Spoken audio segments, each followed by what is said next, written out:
Donc voilà, je suis très très content, bien entendu, comme à chaque fois, mais c'est toujours à chaque fois vrai, de vous retrouver pour un webinar Le monde d'après HR for Good, hein, qu'on a initié au moment du début du confinement.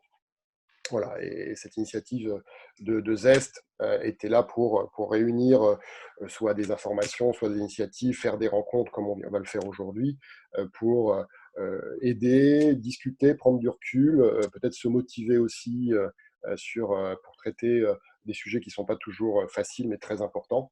Voilà. Donc je suis David Guillochot, je suis directeur général de Zest. Je vais être l'animateur de ce webinar et je vais avoir on a le plaisir d'accueillir Marie-Pierre Fleury et Frédéric Michler. Alors, on pourrait presque faire une petite bataille en disant qui est-ce qui a écrit le premier article de blog entre nous trois. Voilà, il y a une caractéristique commune, c'est que voilà, vous êtes des activistes sur la toile, hein, sur le digital, depuis longtemps. Vous prenez la parole sur la fonction RH en particulier, et ça, c'est des choses voilà, qui sont appréciables. Vous avez déjà, c'est pas quelque chose qui est nouveau, c'est quelque chose qui est assez ancien, donc c'est une passion chevillée au corps. Et vous avez l'un et l'autre eu des parcours de RH opérationnel, de DRH, et ça, c'est appréciable. Hein, voilà, c'est bien entendu certainement une des grandes valeurs ajoutées que vous apportez. Donc, je vous invite à bien sûr découvrir, si vous ne l'avez pas encore fait, le blog de Marie-Pierre, Carrière et RH, et puis le blog Innovation RH de Frédéric. Vous y retrouverez, on y reviendra, l'essai qui est récent, hein, vous l'avez écrit juste avant, voilà, en tout cas vous l'avez publié voilà, avant le confinement, qui vous a réunis et qui va être un peu le cœur de notre discussion très concrète. Avant de commencer voilà, à rentrer sur ce sujet de la autour du passage donc de la GRH au People Success, qui va être notre promesse, hein, de voir pourquoi il faut le faire et surtout comment il faut le faire. J'aimerais qu'on partage avec vous un peu votre vécu du confinement et maintenant du déconfinement.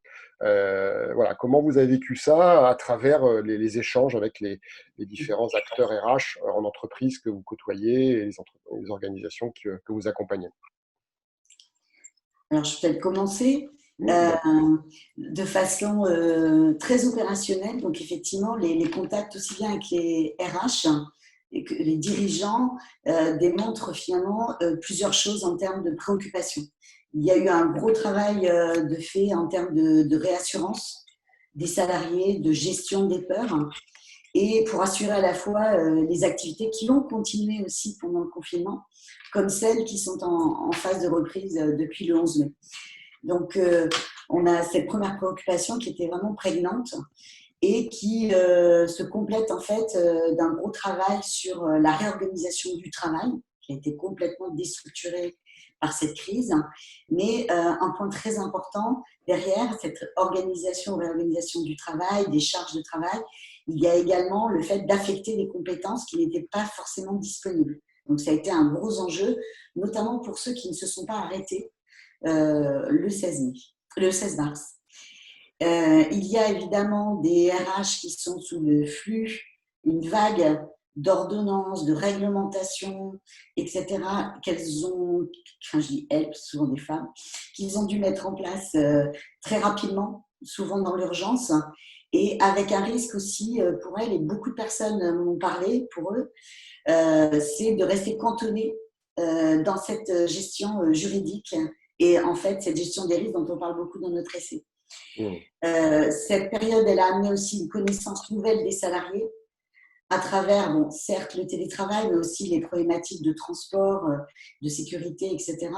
Une situation qui dévoile finalement la vie psychologique, la vie personnelle, ce que j'appellerais aussi l'intime, des collaborateurs, des managers, et les responsables RH ou les dirigeants, ils ont été presque dans l'obligation de prendre en compte ces dimensions qui étaient parfois oubliées dans les gestions plus habituelles, hein, de l'entreprise.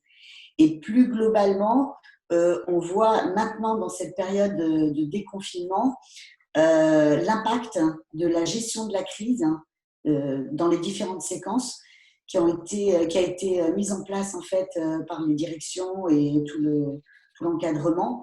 Et on commence à voir en fait les enjeux qui sont nés de ce vécu de cette crise, de cette gestion de crise, hein.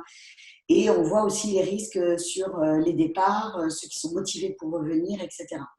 Donc voilà, beaucoup de sujets effectivement et beaucoup d'enjeux. Ouais, c'est clair que tu as décrit sur des aspects assez opérationnels une période extraordinaire, voilà, où on a parlé des deuxièmes lignes en particulier. C'est clair que la fonction RH a été très en deuxième ligne en appui du très hard, entre guillemets, réglementaire qui a énormément évolué, au très soft qui est l'émotion, la psychologie. Et ça a été souvent d'ailleurs une des attentes des entreprises, c'est que la RH traite ce sujet-là qui n'avait pas beaucoup de place, entre guillemets, ou beaucoup d'acceptation dans des organisations un peu traditionnelles. Frédéric, comment toi tu t'as croisé les chemins des organisations et des fonctions RH? Qu'est-ce que tu as constaté dans le vécu confinement, déconfinement maintenant? En fait, je mettrai en avant 3 points. Le premier, c'est une bascule brutale d'une période exceptionnelle où en fait la problématique majeure, c'était pour beaucoup difficultés de recrutement, marque employeur, on n'arrive pas à trouver, à une période encore plus exceptionnelle. Je parlais d'extraordinaire, mais exceptionnelle à tout point de vue. Et avant, on avait tendance à parler de disruption par la technologie. Et j'aurais tendance à dire, en fait, on a été disrupté dans les priorités RH. Ça, c'est le premier point. Le deuxième, c'est que en fait, j'ai le sentiment que concrètement, la fonction RH s'est retrouvée en prise directe avec deux réalités qui jusque-là étaient juste des mots, mais qui sont devenus, on a compris ce qu'est vraiment l'incertitude et finalement de passer dans une phase d'acceptation. L'acceptation de cette incertitude qu'on ne sait pas comment on compose avec. C'est la première réalité. La deuxième, c'est on a aussi réellement compris ce qu'est la complexité. Et je pense qu'en fait, il y a un point de difficulté qu'on a, qui est qu'on a tous vécu la même chose, on a un point commun. On pourrait, j'aurais tendance à dire, on est la génération tous autant qu'on est Covid-19, quel que soit notre âge. Et en même temps, on a ce point commun, mais chacun l'a vécu, mais alors limite radicalement différemment. Ce qui fait que des fois, pense parce que eux ils étaient en télétravail, tout le monde était en télétravail, parce que certains étaient dans cette situation, tout le monde était dans cette situation. Et donc ça, d'un point de vue RH, c'est assez compliqué et complexe parce qu'il y a eu plusieurs temporalités. On a l'impression que c'est en séquence, confinement, déconfinement, mais la réalité, en fait, c'est qu'on a énormément de temps qui sont intermêlés. La crise sanitaire, la crise RH, le rapport au travail, à l'entreprise, les crises personnelles. Et donc, en fait, les RH avec lesquels j'interagis ont une vraie problématique de désynchronisation de leur collectif, voire des engagements. Et le troisième point, c'est une phase à la fois de découverte et d'apprentissage. C'est ah ouais, tiens, finalement, on peut travailler autrement. Et surtout, la mise en exergue d'une question centrale qui est celle du lien. Je le disais avant, le lien à l'entreprise, le lien au travail, le lien entre les collègues. Et il y a eu un paradoxe pour moi autour de cette notion de distance sociale. C'est-à-dire que certains RH m'ont fait part du fait qu'ils avaient perdu complètement contact avec certains salariés. Donc, il y a une rupture du lien. Là où, à l'inverse, il y a eu une proximité qui s'est instaurée au travers des visio, apéros, des choses qui se sont mises en place. Et aujourd'hui, donc, un vrai besoin, progressivement, dans ces temps intermêlés, de resynchroniser les choses, de remobiliser un collectif et de partager sur des expériences et des temporalités très, très différentes. Mmh. Alors, c'est le lien que tu évoquais à la fin était justement une des conclusions du webinaire avec Jean-Marc Salvanez, qui a été DRH de grands groupes internationaux comme Forestia, par exemple. Et c'est clair, on a été dans des organisations, dans des collectifs qui ont été complètement, alors les Anglais appellent puzzled, enfin, voilà, complètement éclatés. Et donc, il faut reconstituer un peu ces pièces parce que c'est un projet commun voilà, qu'il faut construire. C'est un collectif qui représente effectivement l'entreprise. Et ça va être certainement un des challenges sur des dimensions d'organisation, de psychologie et d'alignement organisationnel et pour être le plus efficace dans un monde difficile, qui vont être certainement un des challenges globaux de la RH, mais pas que. Alors, comme je le disais en introduction, on s'est recontacté suite à la lecture de votre essai que vous avez de 63 pages. Hein, donc voilà, c'est pas de l'article ou du post LinkedIn rapide, voilà, déposé à la volée. C'est vraiment un travail de fond collectif. Donc bravo pour ça. Et puis j'espère que pendant le confinement et peut-être le déconfinement, bah, on profite les uns et les autres un peu de prendre du recul, comme vous nous avez permis de le faire avec cette C, comme vous le permettez. Je pense que c'est très important sur une fonction voilà, qui nous anime depuis pas mal de temps. Je l'ai trouvé enthousiasmant parce que positif, et puis presque enthousiasmant encore plus parce que positif et pragmatique. Et ça, c'est un point clé parce on a quand même beaucoup voilà, prêché, entre guillemets, et voilà, il faut pouvoir délivrer, et on en a vraiment une obligation. Alors, vous l'avez écrit avant cette situation et ce vécu extraordinaire. Donc maintenant, enfin, la question, c'est bien entendu, est-ce que ça passe le test de la crise, hein, est-ce que ça a résisté à ce nouveau monde dont on fait la promo avec quelque part ce cycle de webinaires? Ok, bah, je vais te répondre par rapport à ma perspective. Euh, en fait, l'idée à la base de l'essai, c'était de dire bah, arrêtons de fantasmer sur ce que pourrait être la fonction RH dans le futur et concentrons-nous sur l'ici et le maintenant. Et donc, en fait, on ne s'est pas mis dans l'idée de poser un modèle justement en adéquation avec notre approche sur une vision idéale et à atteindre avec une échéance particulière. Ce qui fait que c'est pas on n'a pas posé un modèle théorique plus ou moins sensible à la conjoncture ou à des événements. En fait, on est parti de notre expérience terrain, de nos parcours RH, nos constats, et on a cherché à clarifier pourquoi est-ce que la fonction RH en est là, quelles sont les limites qu'on observe, et en pratique, qu'est-ce qui pourrait être accessible et qu'est-ce qu'on pourrait mettre en place au quotidien pour changer ça. Et donc, en fait, l'essai pose plus une ambition et une approche pour permettre à des RH qui le souhaitent, en ont l'envie, d'opérer ce qu'on appelle donc le côté pivot dans la manière à la fois de penser et donc dans une manière de faire, quel que soit le contexte et en fonction des réalités de chacun. Et pour faire le lien avec la crise aujourd'hui et donc l'essai, si on prend par exemple l'approche qui est de porter l'ambition d'un projet humain d'entreprise, c'est se dire concrètement comment on va viser à matérialiser ça dans des prises de décision, dans des manières de faire, dans le fait d'accompagner des réussites à la fois certes collectives mais aussi individuelles. Et la crise a joué le rôle d'accélérateur sur pas mal de choses. Alors certes, on en parlait juste avant en évoquant aussi la notion de distance et de télétravail et de digitalisation. Mais pour certains, c'est une complète reconsidération des activités, voire des suppressions d'effectifs ou de compétences. Et donc, dans ce cadre-là, si on est dans cette idée-là et de cette ambition, on va se poser la question de se dire comment on peut réinventer nos approches en termes de gestion, de manière de faire. Tu l'as évoqué dans le sondage, finalement, est-ce qu'on ne serait pas plus enclin à renégocier ou négocier des baisses de salaire plutôt que de tomber dans un mode habituel de gestion de licenciement?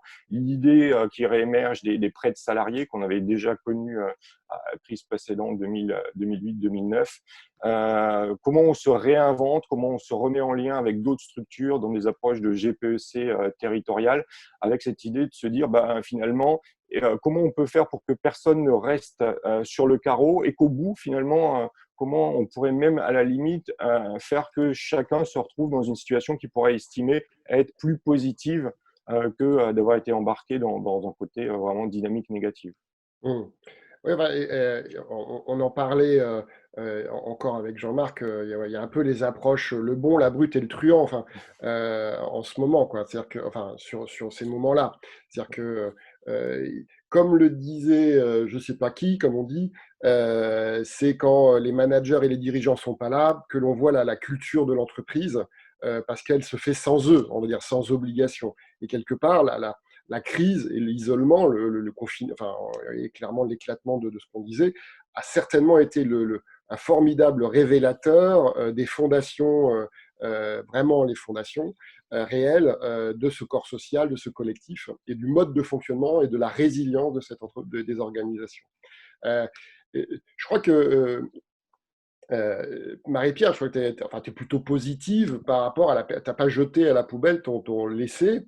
Tu trouves qu'il a quand même un très bel écho par rapport au vécu et au challenge du moment. Alors, justement, comme le disait Frédéric, quand on a écrit cet essai, nous avons pris des éléments existants. Et du coup, nous n'avons pas extrapolé sur des éléments à venir, futurs, qui pourraient, etc. Ce qui fait qu'effectivement, les propositions qu'on fait, certes, le contexte, l'environnement, les enjeux ont changé, mais nous étions partis d'un constat comme quoi la transformation des modèles économiques, mais aussi les enjeux sociaux qui se sont cristallisés depuis 20 ans autour de la relation d'emploi, qui fait que depuis 10 ans, on parle d'engagement des salariés, mais quel est l'engagement de l'entreprise? Après l'emploi, l'employabilité, là on a trouvé l'expérience comme finalement le nouveau contrat social, c'est peut-être un peu light. Et donc, on a été animés par ça, et issus de nos propres pratiques. Parce que justement, nous avons fait des projets humains, nous avons travaillé autrement. Donc, on se dit que pour les autres, c'était possible. Et pour refaire le lien avec cette crise et montrer effectivement que notre approche, en tout cas aussi nos convictions sur le fait que le business et l'humain, pour ne pas dire le social, sont tout à fait, ils s'alimentent l'un de l'autre, on pourrait faire 3 remarques autour de cette crise. C'est une crise aiguë, incroyable, qui a montré de façon radicale, mais presque simpliste, que finalement, quand les collaborateurs n'étaient pas là ou qu'ils n'étaient pas mobilisés, l'entreprise, elle ne fonctionne plus. Et donc, on ne peut pas dire que l'entreprise, ce n'est pas de l'humain. On voit bien que c'est au cœur de ses ressources, mais aussi de ses leviers et de ses préoccupations. Le deuxième point, c'est qu'on voit effectivement, comme je disais, que les stratégies de gestion de crise, elles ont naturellement, et encore plus aujourd'hui, besoin d'intégrer la connaissance du corps social, des collaborateurs qui sont loin de l'entreprise. Est-ce qu'ils ont des enfants, petits, grands, des problèmes de santé, etc. Et c'est ce que nous, on a appelé l'intelligence de l'humain, c'est-à-dire une connaissance, une compréhension du fonctionnement humain de l'entreprise en tant qu'organisation, dans le cadre, bien évidemment, de ses objectifs, business, etc., puisqu'on n'aura pas le même fonctionnement dans d'autres environnements. Et le troisième point qu'on constate aussi, c'est que certes, il y a une gestion opérationnelle, quotidienne de cette crise, des aléas, de trouver des solutions, mais les salariés ont besoin également d'être mis en perspective. C'était vrai le 16 mars, ça a été vrai le 11 mai, et ça va être encore vrai à la rentrée, être mis en perspective d'un horizon un peu plus large que simplement cette crise. Cet horizon, c'est ce que nous avons appelé, nous, le projet humain d'entreprise. Et comme le disait David de façon juste, et cette remarque qu'on a eue, est-ce que ce n'est pas un sujet fumeux ou un terme fumeux? Alors, je peux vous dire que non, puisque on le met en place, et moi depuis 20 ans, c'est-à-dire c'est de repenser un cadre d'action pour la composante humaine de l'entreprise en complément du projet d'entreprise. Et juste une dernière remarque, je trouve que c'est assez intéressant de voir qu'aujourd'hui, le projet d'entreprise, il est peut-être tombé ou malmené par la crise, mais que pour autant, le sens d'un projet humain qui continue à mobiliser, à exprimer les engagements, les obligations, les droits et les devoirs de chacun, reste vraiment très utile dans la gestion de cette crise. Donc voilà, je crois que notre approche, effectivement, alors peut-être revue, comme elle doit être revue en mode PME, grand groupe, start-up, elle reste tout à fait pertinente parce qu'on a encore cette dimension humaine qui est encore beaucoup plus forte qu'avant. Bon, on a vendu le produit, c'est bon. Bon, voilà, on s'est dit effectivement que c'était un moment particulier qui effectivement mettait l'humain. Et une des choses, moi, qui m'a marqué, c'est le S avec un grand S, c'est la revalorisation de métiers, de personnes, qui sont dans des activités très opérationnelles, les fameuses premières lignes soignantes et les deuxièmes lignes très opérationnelles qui sont dans les magasins, qui ont fait leur boulot, parfois pour des salaires, enfin très souvent d'ailleurs pour les plus petits salaires de l'organisation, et qui ont été ceux qui faisaient non seulement le boulot de l'entreprise, enfin le modèle économique de l'entreprise, mais en plus qui servaient la société. Et on ne peut pas penser que le projet humain que vous évoquiez, il ne soit pas simplement, entre guillemets, rebattu. Enfin, moi, ma conviction, c'est qu'il va prendre ce côté un peu activiste, on va dire, de la pyramide. Il faut la reconsidérer aussi dans notre organisation et valoriser l'opérationnel, les zones où se crée vraiment l'activité, et pourquoi pas qu'elle soit aussi utile, entre guillemets, à la société avec un grand S. Et donc, il y aura certainement des choses un peu revues au niveau macro par rapport aux projets d'entreprise, comme individuellement. Voilà, moi, je peux avoir très envie maintenant de regarder si l'accord télétravail existe ou pas dans le futur employeur que je vais choisir, mais ça, on va en reparler. On a une question là que je prends sur les salaires, sur la négociation de salariale, la NAO. Alors, est-ce que ça a pu aboutir dans le temps de la crise, hein, on parle de semaines, hein, on ne parle pas de mois. Moi, j'ai un retour d'expérience que je ne peux pas partager en termes de nom, mais c'est un de nos clients qui vraiment m'a surpris, parce que je pense que c'est à peu près un mois et demi après le confinement, le début du confinement, a partagé avec nous qu'il avait négocié avec l'ensemble des salariés une diminution des salaires pour faire pas de licenciement. Donc, c'est une activité qui était complètement à l'arrêt, hein. Et donc, alors c'est une entreprise à culture familiale, voilà, qui privilégie le long terme plutôt que le très court terme. Et ils ont pu collectivement, c'est-à-dire que le collectif, les syndicats, les partenaires sociaux, bien entendu, de cette organisation, étaient mobilisés et ont quelque part accepté cet effort collectif, bien entendu, qui était très, très important. Voilà, donc ce n'est pas une réponse. Je ne sais pas si vous avez d'autres situations où il y a eu des accélérations de négociations de ce type-là dans les organisations, mais voilà, ça c'est un exemple concret d'un industriel. Voilà. Alors, effectivement, je peux juste peut-être compléter par rapport Donc, moi, je suis plus DRH depuis 2 ans, mais je travaille avec pas mal de dirigeants et de RH. Et on voit effectivement qu'en fonction des impératifs aussi économiques, ces négociations avec les partenaires sociaux, voire avec les salariés, elles ont soit été suspendues par notamment le confinement, etc., et qu'elles se réactivent plutôt maintenant, puisqu'on est effectivement dans cette phase de relance ou de reprise économique et qu'on mesure aussi les impacts des premiers mois passés. Donc, effectivement, on a plusieurs cas de figure, et je dirais que quand même la capacité à avancer sur ces négociations avec les IRP ou les salariés sont extrêmement conditionnées par les relations qu'on avait avant. Et également parce que je disais sur la méthode de gestion de crise. Il va mettre les personnes en disposition ou pas d'accepter des sacrifices, etc. On y reviendra tout à l'heure aussi au fait de développer le sens. Donc, je propose de passer à cette partie, justement, après avoir vu un peu le vécu, être rassuré sur l'actualité, finalement, de ce gros travail que vous aviez fourni sur le devenir de la fonction RH dans l'organisation, voir maintenant très pratiquement et concrètement comment ça peut se mettre en œuvre, parce qu'il y a une espèce d'exigence de résultat presque, hein, qui est en fait, ceux qui mettent classiquement sur des organisations notamment cotées, mais pas seulement, la pression, ce sont les premiers, ce sont les actionnaires et quelque part la gouvernance dirigeante de ces organisations, pour pouvoir justement corriger le tir par rapport au plan et pouvoir rattraper si possible le retard. Donc il y a clairement une attente très très forte de ce côté-là chez eux. C'est pas forcément des choses qui sont faciles à faire autrement que par de l'économique, hein, entre guillemets. Comment on pourrait faire ça, on va dire à la fois concrètement, maintenant et assez rapidement, pour avoir des retours qui soient des réponses à leurs attentes et les mobiliser quelque part par rapport à ce projet humain et ce passage vers le People Success. Je propose Frédéric peut-être de prendre la main. Ouais.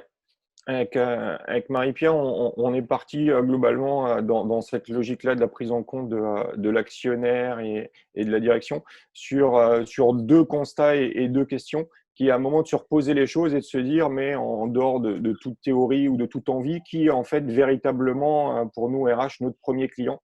Parce que dans la grosse majorité d'entre nous, on aime à penser ou on aime l'idée que ce sont les collaborateurs ou alors qu'on est finalement à équidistance entre la direction, les actionnaires et les collaborateurs, voire pourquoi pas écartelés. Et on s'est rendu compte que finalement, on a énormément de mal à accepter une réalité, à accepter de manière pragmatique l'ordre des choses, qui est la deuxième question et le constat, qui est finalement au bout du bout, qui décide de nous embaucher en tant que RH et qui va décider prendre des mesures qui concernent et impactent les collaborateurs. Et donc, la question qui se pose pour nous derrière, c'est finalement, dès lors qu'on accepte que les premiers clients de la fonction RH sont les dirigeants et les actionnaires, on va se poser la question de se dire dans quelle mesure on s'intéresse vraiment à eux et dans quelle mesure est-ce qu'on contribue à accompagner leurs décisions. Comment on est vraiment, pour reprendre le terme d'avant, en lien, en proximité. Alors, autant sur toutes les dernières années, en tant que professionnel RH, on a gagné en légitimité, on a intégré des CODIR et acquis des dimensions stratégiques avec la direction.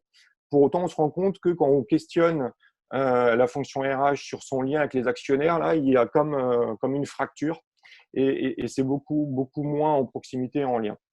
Et donc là, avec cette crise, on a une vraie opportunité, un vrai moment pour sortir de l'idée on va vendre nos convictions RH et aller plutôt travailler à la fois sur ce lien pour ne pas se retrouver le moment venu potentiellement dans un rôle d'exécutant. Et puis, comment on peut développer une approche qui nous permet d'objectiver les choses, d'identifier, de factualiser concrètement la valeur ajoutée qui a été générée notamment par les individus et les collectifs durant cette crise. Et par exemple, concrètement, si je ne sais pas démontrer en quoi mes collaborateurs ont contribué à l'adaptation, à la résilience de notre organisation, le moment venu, face à une décision d'un actionnaire, ça va être compliqué de lutter contre une envie d'automatisation, de substitution. Et si je devais donner des exemples pratico-pratiques, c'est vraiment là d'investir le champ, de travailler en profondeur sur la question de la mesure de la performance RH, sortir juste des indicateurs de base, turnover, absentéisme, qui finalement sont ininterprétables la plupart du temps, en tout cas qui ne donnent pas des réponses aux décisions, aux questions que se posent les actionnaires et les décideurs. Et l'exemple concret qui me vient, c'est si on prend ce qui nous est arrivé, le cas par exemple des caissières, où d'un coup on s'est rendu compte que si les caissières décident de ne plus venir travailler, ça va foutre le système en difficulté. Et donc on leur a reconnu l'utilité de leur job du fait de ce besoin-là. Par contre, on n'est pas du tout à l'abri que demain, une fois que la crise soit passée, les actionnaires se disent mais finalement, le facteur humain était au centre de ça. Si on avait automatisé plus rapidement, on n'aurait pas eu besoin des caissières. Et donc, est-ce qu'il ne serait pas plus pragmatique et performant finalement d'accélérer le remplacement des caissières par des automates? Et là, si en tant que RH, je ne suis pas capable d'avoir fait le bilan de ce qui s'est passé et de dire OK, sauf que les caissières sont complètement sorties de leur rôle. À un moment, on est passé dans des peurs paniques, des gens qui commençaient à dévaliser les supermarchés. Elles sont allées sur des rôles de régulation, elles sont allées sur des rôles de gestion de flux, voire éventuellement de gestion des peurs des personnes. Imaginez la situation si on avait eu d'un coup des personnes qui déboulaient dans les supermarchés en dévalisant les rayons et en payant directement. Limite, on aurait pu basculer dans certaines crises beaucoup plus, on va dire, rudes que ce qu'on a vécu. Et donc, si je n'ai pas les moyens de mettre en avant et de mesurer ce qu'on appelle le côté travail invisible, je resterai toujours par rapport aux actionnaires dans un rôle finalement d'exécutant parce que je ne me suis pas posé vraiment la question de quoi ils ont besoin pour prendre les bonnes décisions dans cette perspective de ce qu'on évoquait avant du projet humain notamment.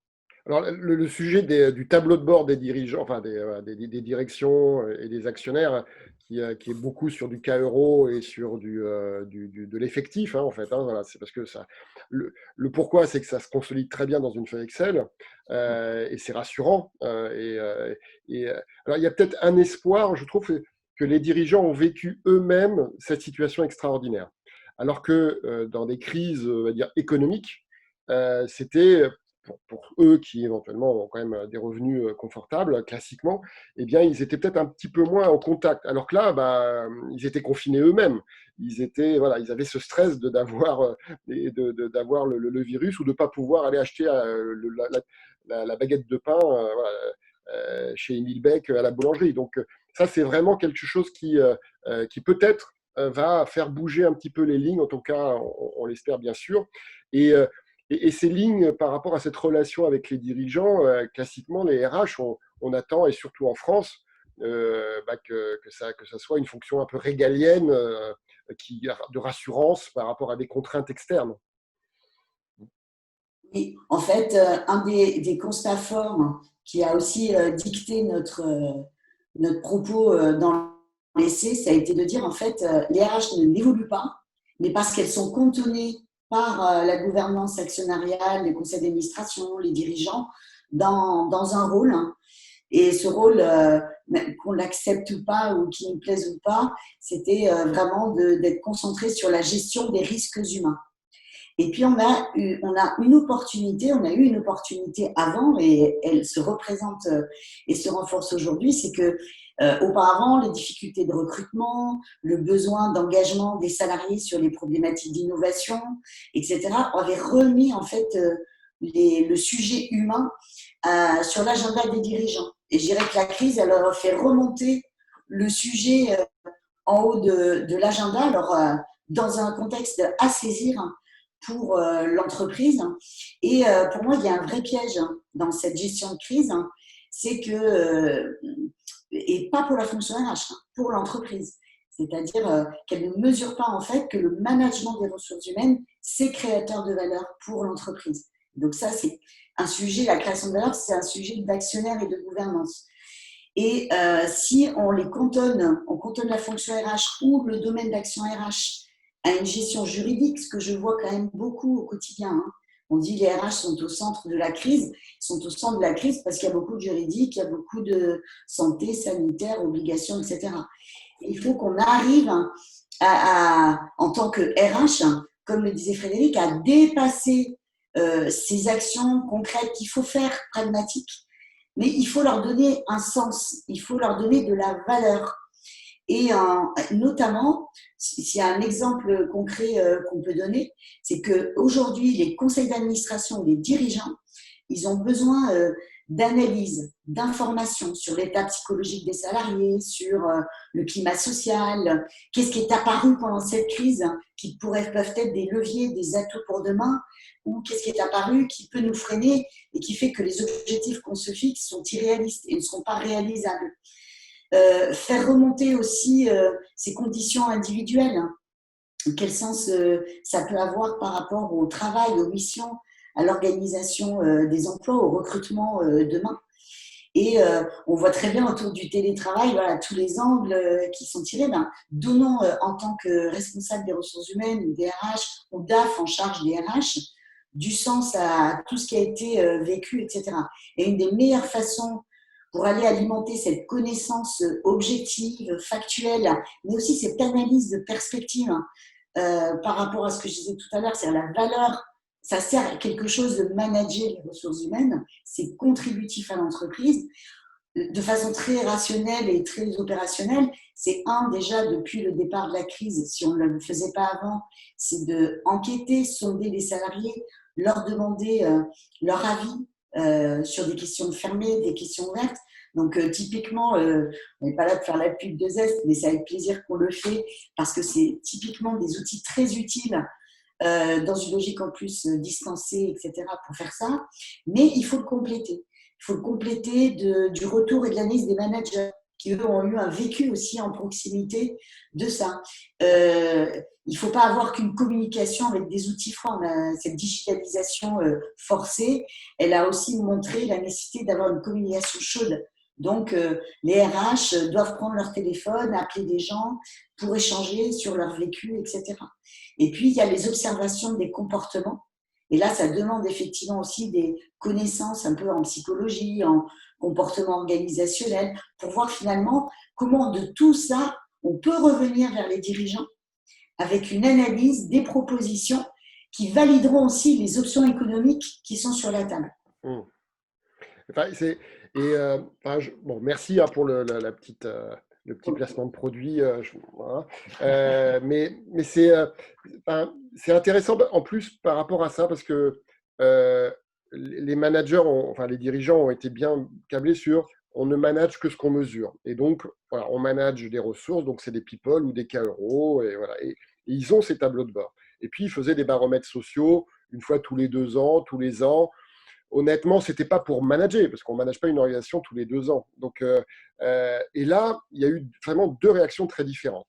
Parce qu'il y a une espèce de stress par rapport au brouillard et cet inconnu par rapport aux personnes. On ne sait pas ce que va devenir l'économique.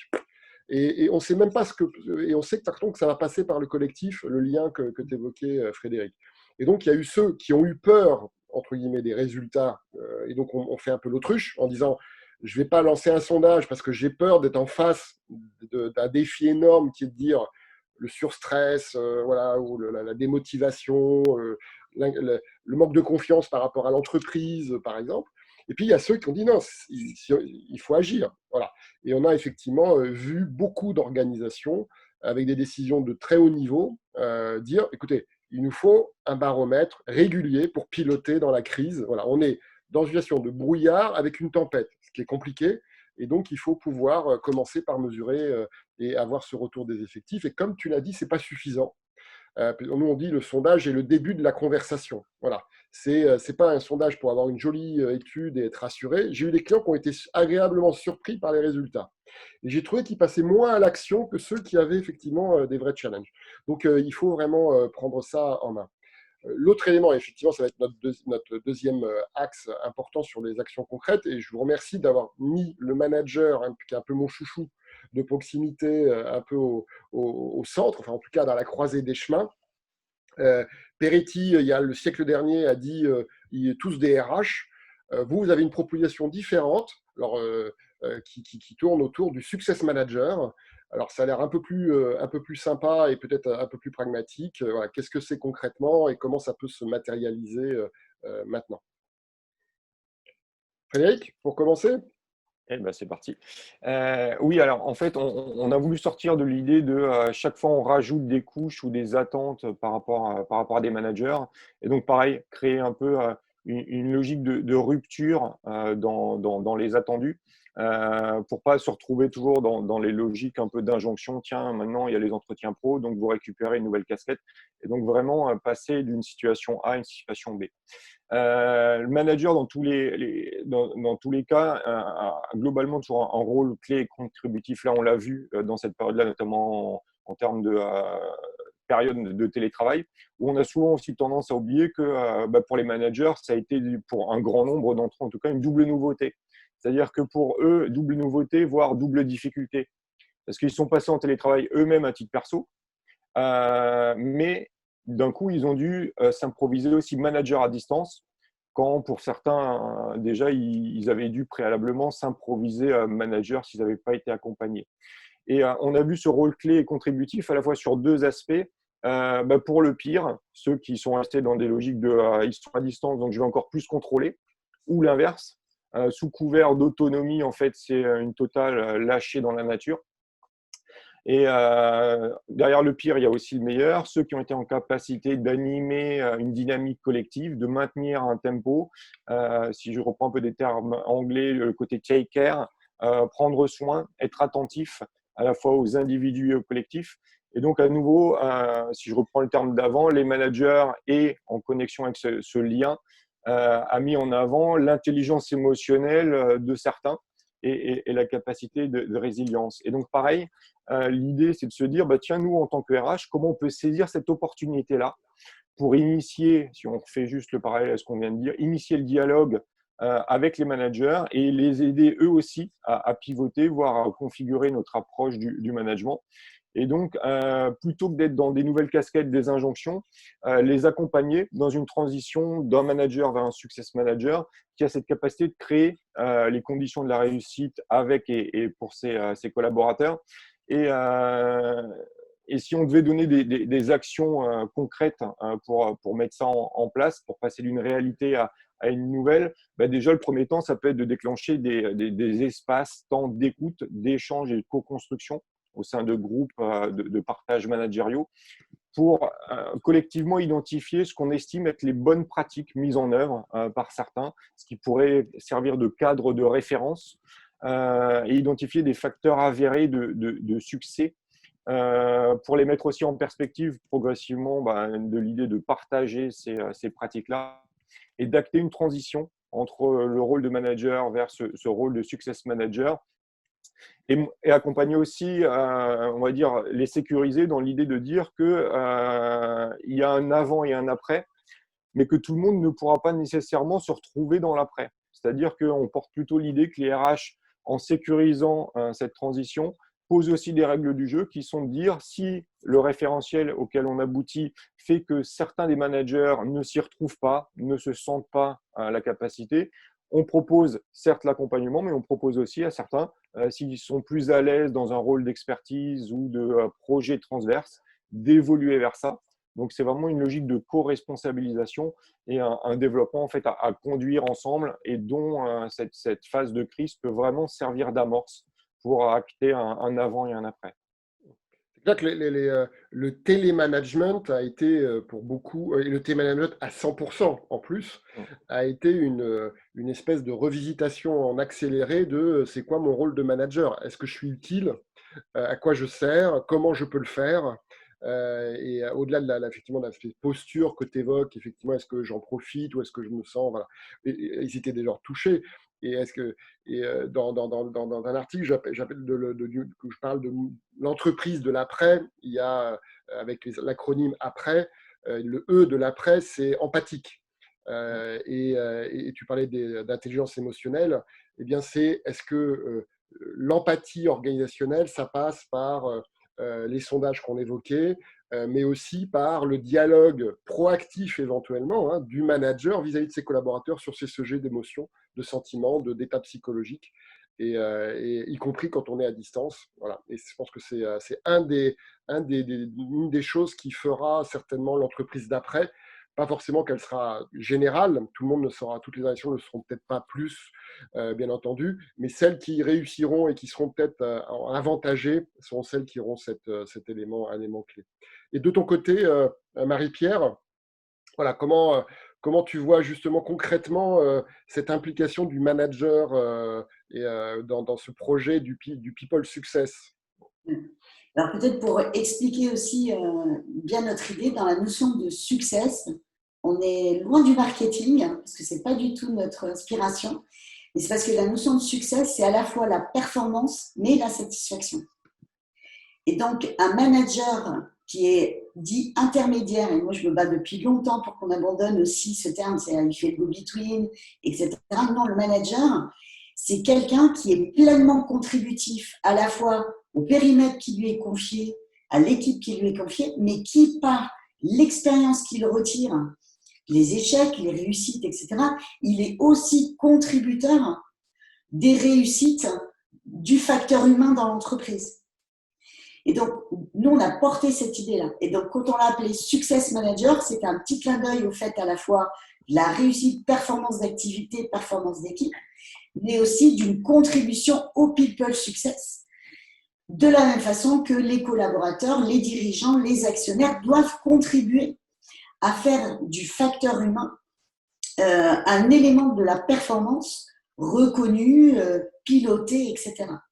Et donc, pour peut-être illustrer par rapport à la crise, on voit très bien que le vécu que les managers ont eu, en bien, en mal, en difficile, en génial, du télétravail, de ces reprises d'activité ou de ces fonctionnements dégradés, on a plein de choses à apprendre de leur retour d'expérience. Et donc, les faire contribuer à ce que sera l'entreprise d'après, c'est un élément indispensable.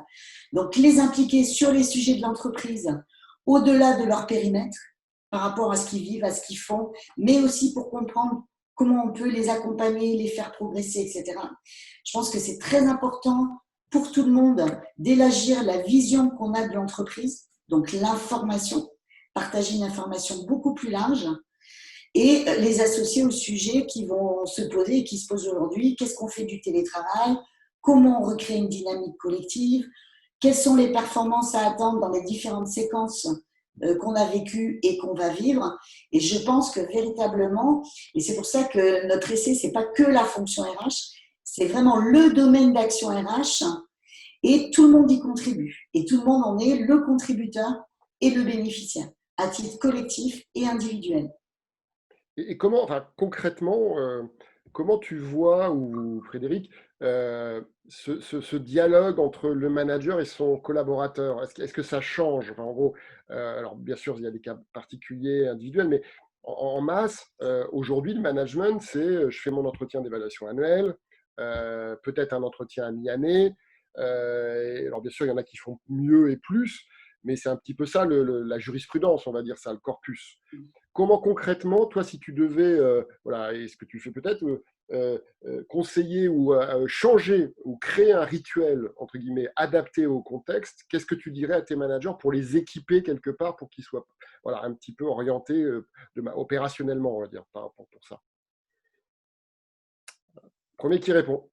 Moi, je vais bien répondre. Vas-y. Je pense que justement, réduire le management à des entretiens annuels, à des machins, c'est complètement passer à côté de ce qu'est le management.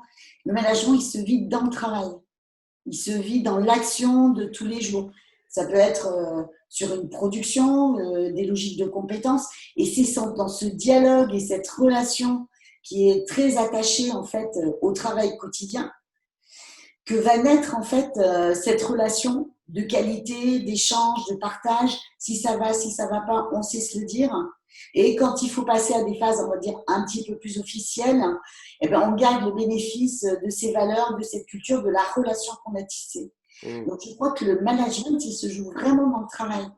Et l'ARH, le management des ressources humaines attribué à la fonction RH, il se joue aussi dans le travail, le quotidien des gens et bien évidemment dans le développement des personnes.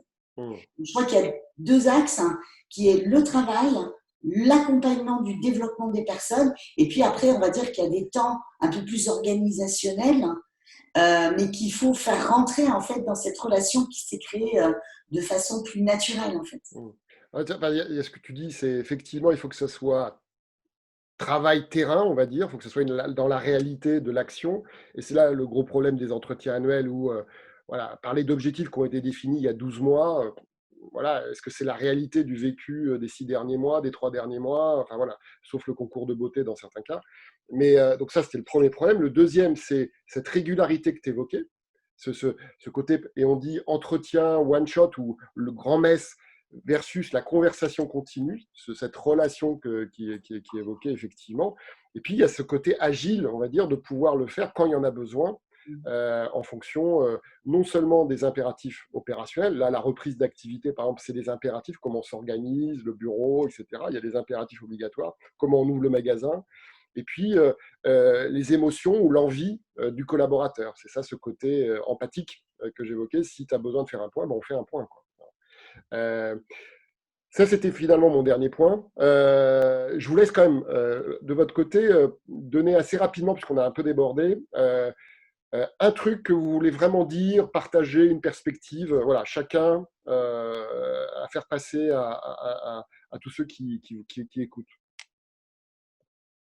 Donc, je démarre, Fred. Marie-Pierre. Vas-y. Alors, moi, je dirais que de la même façon qu'on a été interpellé par les RH demande, on a un petit peu assez, parce que finalement, ça ne se produit jamais, ça ne se concrétise jamais. Mais on a un petit peu peur que le monde d'après, dans la période actuelle, ce soit un peu ça. C'est-à-dire, c'est soit une procrastination, parce qu'on le fera demain, parce que les conditions seront meilleures. On recule devant la complexité, l'incertitude, c'est aussi la notion de courage. Ou alors, on a créé une symbolique, une espérance dont on pense qu'elle fait avancer les gens. C'est-à-dire, demain, il se passera ci, le monde d'après, il se passera ça. Et en fait, en réalité, on se rend compte que cette espérance qui est censée faire avancer les troupes, eh ben, elle ne mobilise pas. Et elle immobilise plutôt parce qu'il y a des insatisfactions qui sont très présentes. Et donc, on n'est pas en train d'avancer. Et je crois que voilà, cette crise, elle a donné un coup de balai sur énormément de choses, aussi bien les objectifs d'entreprise, ses routines, mais celles des personnes et et également, elle a fait émerger des forces, des faiblesses de cette organisation-là, telle qu'elle était. Elle fait émerger en urgence des choses nouvelles. Donc, il faut vraiment capitaliser là-dessus. Et je pense que voilà, on a une occasion incroyable de vraiment réorienter au-delà de la fonction le management des ressources humaines pour montrer aux actionnaires, aux dirigeants que c'est vraiment créateur de valeur et ce n'est pas seulement la gestion d'un risque ou un mal nécessaire comme on entend souvent. Et voilà, j'engage vraiment les RH malgré la charge de travail à reprendre de la hauteur et à construire sur un sujet très précis. Il peut y avoir aujourd'hui un enjeu de reconquérir les clients. Et bien, très concrètement, d'un point de vue du management, des RH, des salariés, comment je peux le traduire, développer du sens. Pas donner du sens, mais développer du sens. Et c'est comme ça, en fait, très progressivement, que les RH vont basculer, mais sur des choses très concrètes, pour construire une autre culture, d'autres valeurs, et pour initier les premières briques, par exemple, d'un projet humain, ou de cette intelligence de l'humain. On voit bien qu'aujourd'hui, on a plein de choses pour amener de la connaissance du fonctionnement humain de l'entreprise. Voilà. J'aime bien l'idée de choisir ses batailles, enfin, ce que tu dis finalement. Hein, c'est où sont les batailles clés de votre organisation et quelque part, vous parlez de pivot dans les langages un peu start-up, on pourrait parler de quelle est votre bêta finalement, hein, votre première initiative que vous allez, votre prototype que vous allez faire en disant, bah, OK, l'accueil des clients, c'est clé. Voilà. Et comment j'arrive à traiter ces challenges qui sont tout en haut de l'agenda des actionnaires, des dirigeants et de l'organisation ensemble, parce que toute l'organisation sait que tout dépend du chiffre d'affaires qui va se faire dans les magasins. Donc, Frédéric, toi aussi, je pense que tu as aussi cet avis, ouais, il faut faire, quoi. C'est dans le faire, Oui. C'est les faiseurs Pour qui ont la parole. rebondir sur ce que disait Marie-Pierre, on est vraiment dans l'idée de lâcher prise avec, on va s'attaquer à des gros chantiers avec multiples variables et pondre des roadmaps sur des années et vraiment plus apporter une approche d'effectuation, c'est-à-dire on part avec ce qu'on a, avec qui on a certes une ambition, mais on va tirer aussi parti des événements pour avancer dans cette ambition. Et tu aurais réévoqué la notion de pivot. Pour nous, en fait, on constate une chose qui est qu'on ne peut pas réellement pivoter dans le faire si déjà dans notre tête, en tant que RH, on n'a pas pivoté.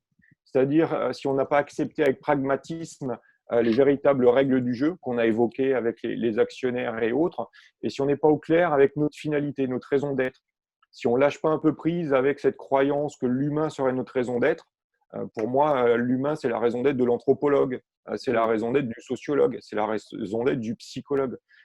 En tant que RH, il y a aussi une dimension de la réussite et de la notion de performance. Et donc, la raison d'être, un peu comme on l'apporte avec Marie-Pierre, c'est plus en tant que RH de contribuer à développer des conditions de réussite individuelle, collective, et de s'intéresser aux sources de ces performances-là qui relèvent du facteur humain et voir comment on peut les développer. Mmh. Enfin, merci encore pour ça. Je pense que c'est des messages qui sont forts. Moi, ce qui m'enthousiasme finalement le plus, si je devais synthétiser ce que vous proposez comme programme, entre guillemets, c'est finalement d'aller vers le succès des personnes. Rien qu'en disant ça, on n'est pas sur les moyens, on n'est pas sur le passé, on n'est pas sur le non, on va dire, résultat ou sur le non orienté business. On est vraiment, on a tout ça. Parce que quand on était sur la gestion, sur le management, le talent management, la gestion des ressources humaines ou l'expérience des collaborateurs, on n'est que sur des moyens. Voilà. C'est des plateformes, c'est des endroits, c'est des leviers. Vous mettez le curseur sur la finalité. Et en mettant le curseur ou la ligne de mire sur la finalité, eh bien, sur cette finalité-là, eh bien, il y a une espèce de mobilisation naturelle orientée vers l'action, vers le progrès, et pas que vers la technicité de la fonction RH. Donc, merci vraiment pour ça. On va passer aux questions, parce qu'il y a des questions. Avant de passer aux questions, bien sûr, sur l'après, je vous encourage à lire, si vous ne l'avez pas encore fait, à télécharger. Il y a eu le lien qui a été partagé par Justine de l'essai de Marie-Pierre et de Frédéric. N'hésitez pas de revoir les 6 autres à peu près webinaires que l'on a fait sur ce sujet avec d'autres intervenants qui étaient passionnants et je vous invite, c'est très enrichissant. Et vous verrez aussi peut-être l'évolution des réflexions parce qu'on a tous appris quelque part en se déconfinant voilà, ces dernières semaines. Je vous annonce 2 prochains webinaires.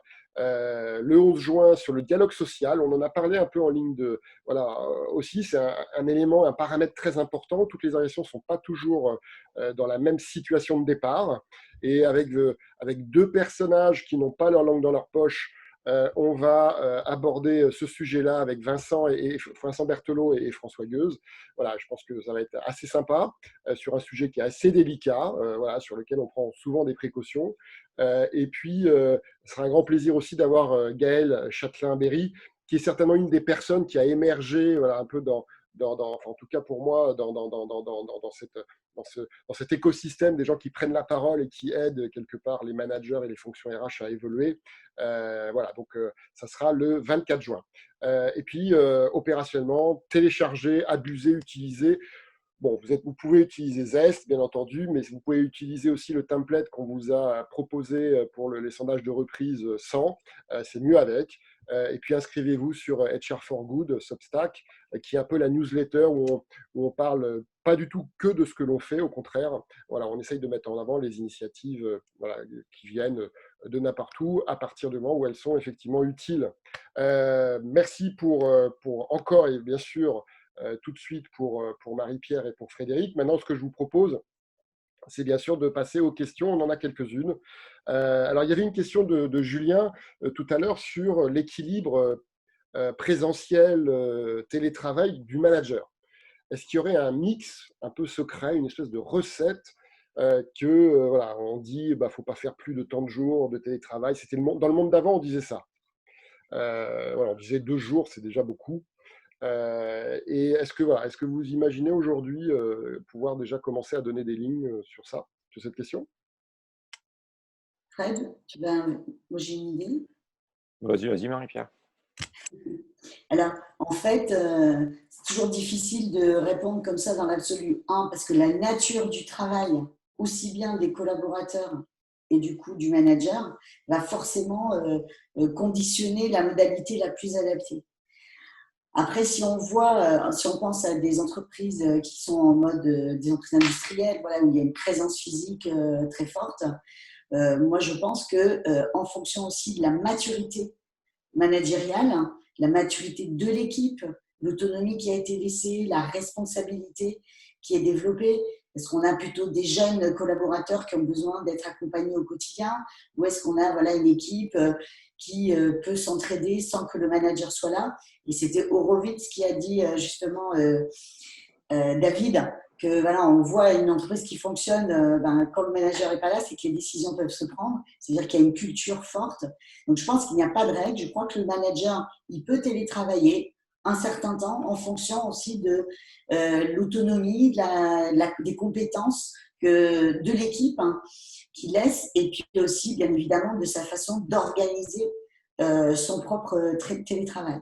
Je crois qu'effectivement, entre une entreprise industrielle et une entreprise de service, ça mérite de prendre en compte, d'analyser un certain nombre d'éléments qui vont faire que, effectivement, le télétravail, ça peut être une journée comme pas du tout. Toi, Frédéric, tu as un complément à apporter? Moi, je partirais d'une première phase qui est de questionner le retour d'expérience, en fait, hein, le vécu des uns et des autres. Je me méfie toujours. En fait, j'ai franchement pas une appétence pour tout ce qui est règle générale qui s'applique à tout le monde. Le côté 2 jours, 3 jours et ainsi de suite. Depuis tous mes débuts en tant que RH, s'il y a bien un point de vigilance qui m'anime, c'est d'être dans cette logique de… Les gens veulent être traités personnellement et en tant qu'individus. Et donc, c'est comment on trouve le bon dispositif pour que les uns les autres aient le sentiment que leur individualité soit prise en considération. Donc, il y en a qui, si on leur dit ça va être 2 jours maintenant, alors qu'avant c'était 0, ils auront pu s'y retrouver du fait de leur propre réalité de fonction, plus dans un modèle peut-être lié à une activité particulière sur plus de 2 jours par semaine. Donc voilà, j'aurais plutôt tendance à partir retour et partage d'expérience, pas partir du principe qu'il y a une généralité. On le voit d'ailleurs aujourd'hui émerge dans les médias de plus en plus de témoignages de personnes qui ont très mal vécu le télétravail, qui n'en veulent plus. Et je pense qu'en même temps, c'est comme quand on arrache un sparadrap, ça fait mal sur le coup. La vraie question, c'est comment on va revisiter ça, quels sont les apprentissages qu'on en tire et quelle pourrait être la bonne manière de faire pour trouver un système. Restons dans l'idée de résilience et d'agilité et cherchons pas nécessairement à remettre de la rigidité. Avant, on était rigide, on n'en voulait pas. Maintenant, on va continuer à contrôler et rigidifier d'une autre manière. Et on le voit vraiment, c'est un des sujets sur lesquels nos clients font le plus de sondages, sur justement ce retour d'expérience sur le télétravail et sur la projection sur le télétravail après, on va dire. Et one size doesn't fit all. Enfin voilà, ça sera pas, ça sera compliqué peut-être dans les négociations d'accord, mais la réalité c'est que voilà, on n'est pas tous entre guillemets égaux par rapport à ça. Moi, j'ai presque envie de dire que la crise a créé cet élément de contrainte qui a permis à chacun de voir le potentiel du télétravail. Les contraintes, bien entendu, mais les potentiels. C'est-à-dire que ça aurait été imposé par les dirigeants, la RH ou n'importe qui, on aurait globalement, on aurait tous renaclé en disant mais attends, c'est une imposition et donc je ne veux même pas essayer. Là, c'était une contrainte, c'était même salutaire, c'est même sécurisant. Donc on l'a tous fait. Maintenant, on a vu tout le potentiel. Même les managers qui ne manageaient pas ou qui étaient contre ça ont vécu pour eux-mêmes. Et peut-être que c'est ça qui va changer un petit peu la donne. Moi, ma conviction, en tant qu'utilisateur du télétravail depuis très longtemps et manager, je pense qu'il y a une espèce de minimum de télétravail salutaire, notamment pour prendre du recul. Et je trouve que ce qui caractérise globalement souvent les fonctions de management de proximité, c'est qu'ils n'ont pas le temps de prise de recul. C'est-à-dire que je ne dis pas qu'il faut qu'il reste une journée à réfléchir sur le futur, à la stratégie, parce que c'est des opérationnels, mais il faut que, voilà, peut-être que de prendre une demi-journée de temps en temps, voilà, ça permet de dire, OK, comment je vois mon équipe, comment je peux l'aider mieux, etc. Et cette prise de recul, on ne peut pas la faire quand on est sur le terrain. Je voudrais peut-être Oui, vas-y. Je crois qu'il y a une ou deux autres questions. Vas-y. Juste un témoignage rapide pour dire que moi, personnellement, il y a 2 ans, en tant que DRH, j'avais mis en place le télétravail occasionnel dans cette logique d'expérimentation par tout le monde. Alors, dans une situation plus sereine, mais qui permettait justement à la fois à chaque personne qui en avait fait, qui n'en avait pas fait, dans d'autres contextes, etc., de se positionner, ça me convient, ça ne me convient pas, et aussi aux managers et aux collaborateurs de régler en fait leur mode de fonctionnement. Et c'était véritablement pendant 3 mois un pilote qui permettrait après de capitaliser sur cette expérience. Ouais, non, et puis voilà, on a tous été dans la piscine, ou quasiment, donc voilà, tout le monde a un peu appris à nager, même ceux qui voulaient surtout pas y aller, donc voilà, ça va forcément faire bouger les lignes. Et d'ailleurs, ce sera un des sujets qu'on abordera avec Vincent et François, qui est comment l'organisation, notamment le dialogue social, va s'emparer de ce sujet qui touche l'organisation du travail, l'organisation du temps de travail, du déplacement.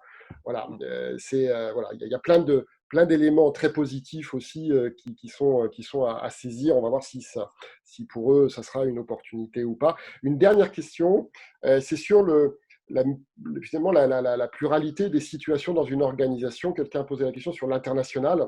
Quand on est une organisation internationale, voilà, on a vécu chez des clients où ils étaient confinés à partir de février.